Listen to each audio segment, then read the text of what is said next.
नमस्कार दोस्तों, तुलिका दर्शन चैनल में मैं रमाशंकर डिमरी आपका स्वागत करता हूं। आई होप आपकी तैयारियां अच्छे से चल रही होंगी। तो आज के इस अंक में हम लाते हैं आपके लिए पाश्चात्य जगत के कुछ महत्वपूर्ण प्रश्नों को। तो शुरू करते हैं आज का अंक। और आज का पहला सवाल है, रोकोको शैली का मुख्य केंद्र कहाँ था? रोकोको शैली का मुख्य केंद्र कहाँ था? विकल्प है स्पेन, फ्रांस, इंग्लैंड और इटली। और रोकोको शैली का जो मुख्य केंद्र था वह था फ्रांस। विकल्प भी सही हो जाता है। तो आपको देखना होगा कि जो शैलियाँ या जो वाद हैं ये किस देश से या किस महाद्वीप से ये इनका प्रादुर्भाव है, उत्पन्न हुए, इन पे आप विशेष फोकस कीजिएगा। अगला प्रश्न देखते हैं, नवशास्त्रीयवाद का प्रथम वास्तुकार तथा मूर्तिकार कौन था?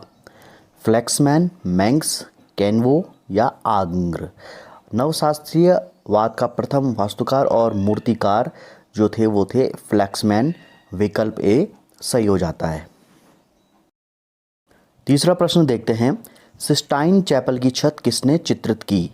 दा विंची, तिशियन, माइकलएंजेलो या रैफेल ने।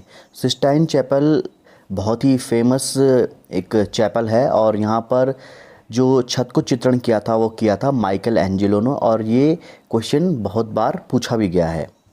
अगला क्वेश्चन देखते हैं, हाथ की छापों के चित्र सबसे अधिक किस गुफा में प्राप्त हुए हैं? ये प्रीहिस्टोरिक आर्ट से संबंधित प्रश्न है। हाथ की छापों के चित्र सबसे अधिक किस गुफा में प्राप्त हुए हैं? अल्तामिरा की गुफाओं में, गरगास, लीकम्बरेली या लास्को गुफाओं में। तो सबसे ज़्यादा जो हाथ की छाप है वो गरगास गुफाओं में प्राप्त हुए हैं। विकल्प भी सही हो जाता है। पांचवा प्रश्न देखते हैं, फ्रांस की लास्को गुफाओं की खोज किस वर्ष हुई थी? और ये काफ़ी मुख्य महत्वपूर्ण प्रश्न है। लास्को गुफाओं की खोज किस वर्ष हुई थी? विकल्प देखिए, 1841, 1930, 1741 या 1940 को। तो लास्को गुफाओं की खोज हुई थी 1940 में। और यहाँ पर लास्को गुफाएं कहाँ स्थित हैं तो आप देख सकते हैं सवाल में फ्रांस भी लिखा है, तो इसमें आपके दोनों प्रश्न तैयार हो जाते हैं। छठा प्रश्न देखते हैं, किस देश की कला को अंत्येष्टि संबंधी कला कहा जाता है? और विकल्प देखिए, चीन, असीरिया, क्रीट और मिस्र।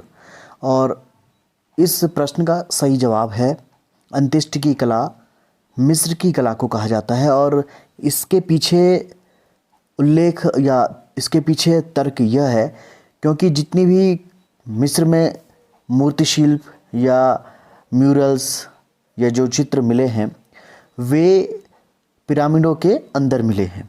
और पिरामिडों में जो मिस्र के जो शासक थे या जो राजा थे और उनके परिवार के जितने भी महिलाएं या पुरुष थे, उनके मृत शरीरों को रासायनिक लेप के द्वारा वहाँ पर पेटिकाओं में सुरक्षित रखा जाता था। और इन्हीं पेटिकाओं में उनसे संबंधित कुछ सामग्रियों को, उन संबंधित वस्तुओं को रखा जाता था। इसलिए जो मिस्र की कला है उसे अंत्येष्टि की कला कहा जाता है। सातवां प्रश्न देखते हैं, अल्तामिरा की गुफाएं किस देश में स्थित हैं? स्पेन, रूस, इंडोनेशिया, कनाडा। तो जो अल्तामिरा की गुफाएं हैं ये स्पेन में स्थित हैं और इन गुफाओं से संबंधित बहुत सारे प्रश्न आ जाते हैं कि ये गुफाएं कब खोजी गई या किस देश में स्थित है, तो इन पर भी आप फोकस जरूर बनाए रखिएगा। अब आठवां प्रश्न देखते हैं, कौन सा कलाकार केवल वही चित्रित करता था जो वो देखता था? ऑप्शन देखिए, पिकासो, कैरेविजियो, सिमाबुए और रैफेल। तो जो कैरेविजियो हैं वे केवल उसी को चित्रित करते थे जो वे देखते थे। तो विकल्प भी सही हो जाता है, वे काल्पनिक चित्रों को नहीं बनाते थे। नवा प्रश्न देखते हैं, द मिल यानी कि पवन चक्की किस डच चित्रकार का चित्र है? पीटर द हुक, वर्मीयर, जैकब रुइसडेल और रेम्ब्रा। द मिल यानी कि पवन चक्की किस डच चित्रकार का चित्र है? तो ये है जैकब रुइसडेल का चित्र।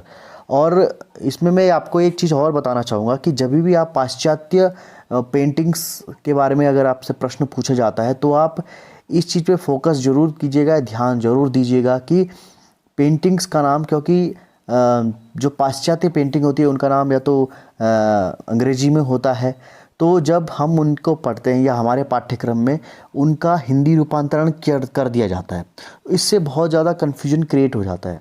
कई बार आता है आलू भक्षी और मूल रूप से उसको पोटैटो ईटर कहा जाता है। तो इन चीज़ों को आप ज़रूर देखिएगा कि इंग्लिश में उस पेंटिंग को क्या कहा जाता है और हिंदी में हम जो उसका हिंदी रूपांतरण नाम पढ़ते हैं वो क्या है, तो इस पर आप फोकस जरूर रखिएगा। 10वां प्रश्न देखते हैं, तूतनखामन की समाधि कहाँ स्थित है? यूनान, मिस्र, रोम और तुर्की।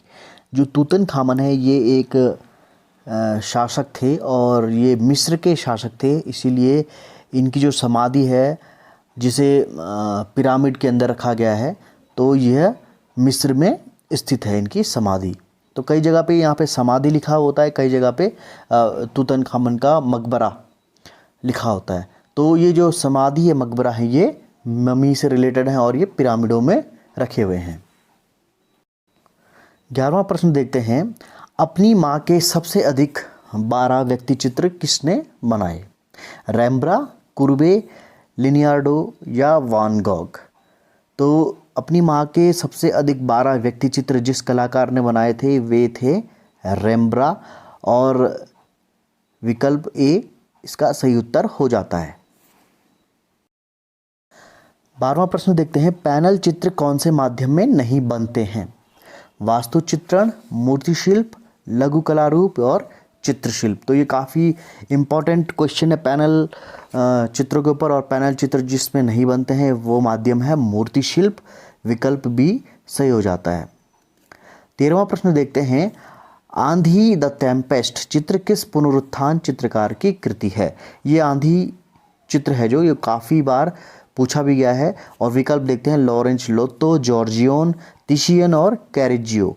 तो जो आंधी द टेम्पेस्ट चित्र है इसको बनाया था जॉर्जियोन ने, विकल्प भी सही हो जाएगा। 14वां प्रश्न देखते हैं, अंतिम भोज किस चित्रकार की रचना है? रैफेल, लिनियार्डो दा विंची, ड्यूरर और ब्रुगेल। अभी पहले प्रश्न में मैंने आपको बताया था कि किस प्रकार पेंटिंग्स को जब हम हिंदी रूपांतरण में पढ़ते हैं तो उसके मायने बदल जाते हैं, और जो अंतिम भोज है यह पेंटिंग बनाई थी लिनियार्डो दा विंची ने, और इसका जो मूल नाम है वह है द लास्ट सपर, यानी कि अंतिम भोज। तो इस तरीके से जो प्रश्न आते हैं, कहीं पे इंग्लिश में नाम पूछ लिया जाता है, कभी हिंदी में उसका नाम दिया जाता है। तो यहाँ पर आपको कन्फ्यूजन बिल्कुल नहीं करना है, और आपको जो भी आप पेंटिंग्स देखते हैं उनका हिंदी इंग्लिश दोनों टाइटल बिल्कुल ध्यान में रखना है अपने। 15वां प्रश्न है, माइकल एंजेलो द्वारा निर्मित पिएटा की मूर्ति वर्तमान में कहाँ है? मिलान, फ्लोरेंस, लूव्र या वेटिकन में।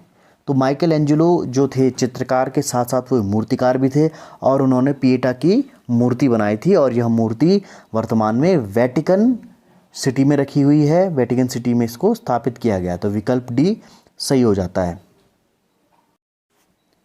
16वां प्रश्न देखते हैं, मिस्री लिपि क्या कही जाती है? यानी कि इजिप्ट की जो स्क्रिप्ट है वो क्या कही जाती है? चित्रलिपि, कीलाक्षर लिपि, पवित्राक्षर लिपि या वर्ण लिपि। तो इस वीडियो में हमने मिस्र की कला से काफ़ी सवाल भी लिए हैं, और मिस्र की लिपि जो है उसे पवित्राक्षर लिपि कहा जाता है। और ये पवित्राक्षर लिपि कहने का आशय यह है क्योंकि जो मिस्र की कला है उसे अंत्येष्टि की कला भी कहते हैं, और जो भी लिखा जाता है या जो मम्मी जिसमें रखी जाती है उस पेटी पर मिस्री इजिप्शियन स्क्रिप्ट में लिखा जाता है, तो वे उसे पवित्र मानते हैं, इसीलिए उसे पवित्र अक्षर लिपि कहा जाता है। 17वां प्रश्न देखते हैं, इटालियन फ्रेस्को की तकनीक किसके समान है? इटालियन फ्रेस्को की तकनीक किसके समान है? अजंता म्यूरल्स के, पहाड़ी पेंटिंग्स के, बाग पेंटिंग्स के या जयपुर फ्रेस्को के। तो इटालियन फ्रेस्को तकनीक है वह जयपुर फ्रेस्को के समान है, तो विकल्प डी यहाँ पर सही हो जाता है। 18वां प्रश्न देखते हैं, ईसाई कला में जीवात्मा का प्रतीक क्या है? मत्स्य यानी मछली, फरिश्ता, मयूर या कपोत। ईसाई कला में जीवात्मा का प्रतीक जो है वो है कपोत, यानी कि कबूतर, जिसे पिंजन भी कहते हैं। तो विकल्प डी सही हो जाएगा। 19वां प्रश्न देखते हैं, रोमनस्क कला का कौन सा रूप विशेष महत्वपूर्ण है? चित्रकला, मूर्तिकला, वास्तुकला या रंजित कला? रोमनस्क कला का जो रूप विशेष महत्वपूर्ण है उसमें वास्तुकला आती है। और रोमनस्क कला में अगर हम वास्तुकला की बात करें तो रोमनस्क जो वास्तुकला है ये पूरे विश्व के अधिकांश देशों में इसका प्रभाव फैला था। तो विकल्प सी सही हो जाता है। 20वां प्रश्न देखते हैं, बाजेंटाइन कला की कौन सी विधि सबसे अधिक प्रसिद्ध है? वास्तुकला, मणिकुट्टम, पुस्तक चित्र या भित्ति चित्र?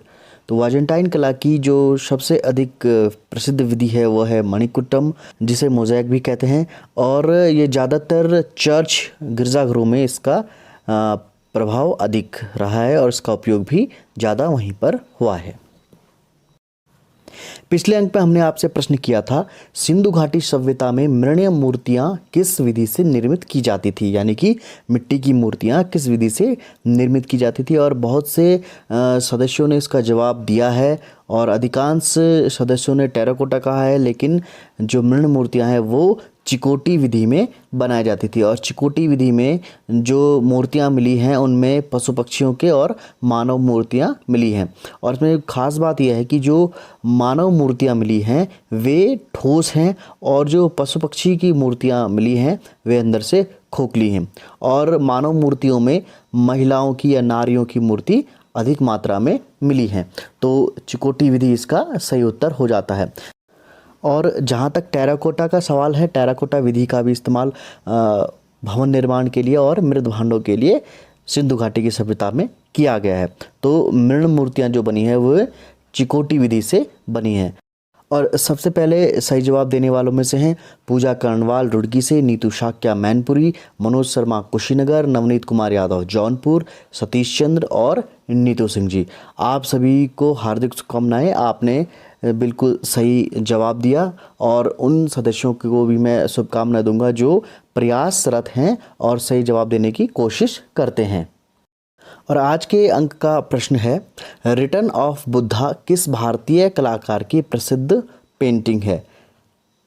सवाल एक बार फिर से सुन लीजिए, रिटर्न ऑफ बुद्धा किस भारतीय कलाकार की पेंटिंग है? तो आज के अंक में हमने आपको पाश्चात्य जगत के कुछ महत्वपूर्ण प्रश्नों से रूबरू करवाया। जिन सदस्यों ने ये पहली बार हमारा चैनल देखा है या जो पहली बार हमारा चैनल देख रहे हैं उनसे मैं आग्रह करूंगा कि वे हमारे चैनल को लाइक करें, सब्सक्राइब करना ना भूलें और अगर वीडियो अच्छा लगता है तो उसे अपने फ्रेंड सर्कल में शेयर करना ना भूलें, क्योंकि ज्ञान बांटने से ही बढ़ता है। तो आज के अंक में इतना ही, मिलते हैं अगले अंक में कुछ नए प्रश्नों के साथ में। तब तक के लिए दीजिए मुझे इजाज़त। नमस्कार।